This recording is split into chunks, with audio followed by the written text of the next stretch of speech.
I'm Adam, and today we'll be taking a look at the embroiderer's best friend, basically stabilizer. So you've probably heard of it, you've probably used it. There's that many out there, different thicknesses, different sizes. You can get it in rolls, you can get it pre-cut. So there's tons and tons, and it's quite confusing, to be honest. So today I'll be going through why it's important, what you use it for, obviously all the different types, and also the benefits of actually using it. So let's start with the standard lightweight backing. So lightweight is starts anywhere from 1 to 2 ounces, roughly around there. And what you use the lightweight ones for is, let's say you've got a hoodie or you've got a coat or something quite thick and dense. The lightweight backing or stabilizer is it's great for that sort of application because it's quite a thick material, quite dense, and you don't need as much support there for your stitches. So you can always double up on them as well. You can always use 2. It gives it a bit thicker if you're needing it. But normally the lightweight ones are great for the thicker material items. Then they do the medium weight. That starts from anywhere between 2 to 2.75 ounces. Again, I use mainly the medium weight. So for things like even hoodies, I find it works better because you don't normally then have to double it up. So that I prefer using the medium weight. And then they do the heavyweight, so that's for, let's say you've got a lady's blouse or you've got a t-shirt which is quite thin, quite flimsy. The heavyweight backing is great for that sort of thing because it keeps your material quite tight, a nice platform, then flat platform for your stitches to sink into. So the heavyweights for that sort of thing, which is brilliant. So what backing or stabilizer basically does is it keeps your garment quite taut.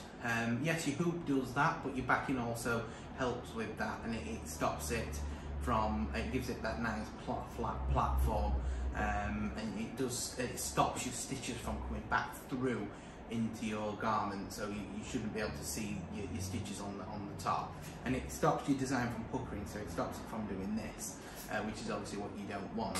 If you've got, let's say, a really dense design, obviously you want it to be, you want a bit of a thicker material there to help give it the oomph. So it really depends on obviously the design you're doing, or the material you're using for what type would be best for you. So it's always best to trial and error these sorts of things. You can see I've got every single one near enough, just because we've tried it, seen how we like it, and gone from there. Like I said, we normally use the heavyweight and the medium, so they're the 2 that we normally go for, but again, personal preference. Then they do cutaway, they do tear away, then they do water soluble. So again, there's a minefield of which ones, but basically the cutaway is for, let's say you've got a more dense design again and you're wanting more support there, or you've got something really flimsy or stretchy. The cutaway is great because it gives more support. There's not with a tearaway one, it's lighter, so it's easy, it moves a bit more, so that's great for the thicker stuff. Again, most of these are tearaway, just because I prefer it's easier, but if you do have something which is really stretchy, like a cardigan or something like that, the cutaway would be better because it gives a better design.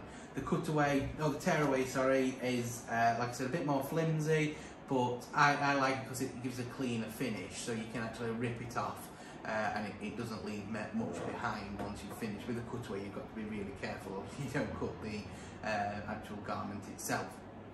Then they do like a topper, which is water soluble. So let's say you've got fleece or something really woolly. Basically, the topper goes on. You put your back in, obviously your garment, and then obviously once you put on top of the garment your stabilizer, which is this, the topping, and it stops your basically your stitches sinking into the fluff, like on the fleece. So it is clear most of the time, and it's water soluble. So once you get that wet, it will disappear, and then obviously you can't see it anymore. But it just stops it from your stitches from actually sinking into your design and then ruining the looks. So it's quite important. I always recommend using that. Or let's say you're embroidering a fleece, your stitches are just going to sink and you're not going to be able to see your actual design. Especially if it's quite a dense, or if it's not a dense design and it's just you know, name or something, that's just going to disappear completely. So that's not great. They also do, obviously they do different types again. So this is a sticky back. So it's got like a sticky layer to it, which will stick to your garment. Stops it from moving about. It's a bit easier to hoop with because you can stick it to the place you want, hoop it, and you're done. But the problem I found with it, it's not the best for what I use it for. So I tend to stay away from it. But if you're learning or you're doing kids stuff, really, it's okay for that sort of thing. But when you're doing more fiddly designs and doing it quite often, it gets quite a pain. So obviously that is an option you can use, but I don't really prefer it. Like I said, I use the cutaway. No, not cutaway, sorry, the tearaway. Then you can get ones already pre-cut, like this. This is for hats, so for cap frame, it fits straight over the hoop, and then you can easily hoop it. So it's a lot easier to do, especially if you're doing quite a lot of them. It's great to get pre-cut, but it is more expensive. So it's weighing up, obviously, how many you're doing to the cost of it all. So you've got to think about which one's best for you. You can also get, like I was saying, that's the sticky back one. You can make any of them really sticky back by spraying some basically temporary adhesive spray. So I use this quite a lot. I go through quite a bit of it. All you've got to do is spray it onto the back, and it can stick to whatever you're actually using. Also, if you're doing patches, it comes in great because you spray it on. Obviously, when let's say you bought your pre-made patch and you're wanting to stick it to when you're not necessarily hooping the patch, you're doing it more free, like, you know, clamping it type thing. This is great because you just spray it on the back of the patch, stick it to some backing, and it stays in place. So we go through quite a lot of that, and it's quite handy. So I hope that's answered most of your questions on it, the different types, what you use it for, and things. Like I said, will go through quite a lot of it because every design needs it. If you don't use it, it's either your stitches are going to come back through your design, or it's going to clog, or it's just not gonna, it's gonna pucker and it's not gonna look nice at all. So like I said, I hope it's answered all your questions. If you do have any more, please leave us a comment. I'm always happy to help. And like I said, there's different brands out there. I personally use Madeira. We use all their cotton, and obviously the sprays and things you can see as well. I do like Madeira, but it's not the cheapest. There's different out there, but the Madeira is quite good quality for what you get.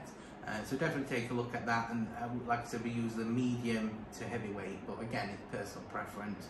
I bet, you know, so if you're needing some advice where to what to get, if you give your local embroidery shop a call, I'm sure they'll be happy to help, and I'm sure they have most of everything in stock. So I'm sure they'll be more than willing to talk you through which ones you're particularly needing. So thank you for watching. More coming soon. If you please like, comment, and subscribe for more videos to come. Where we do print, embroidery, mugs, you know, transfer printing. We do the lot. So please stay with us, and thank you for watching. Bye.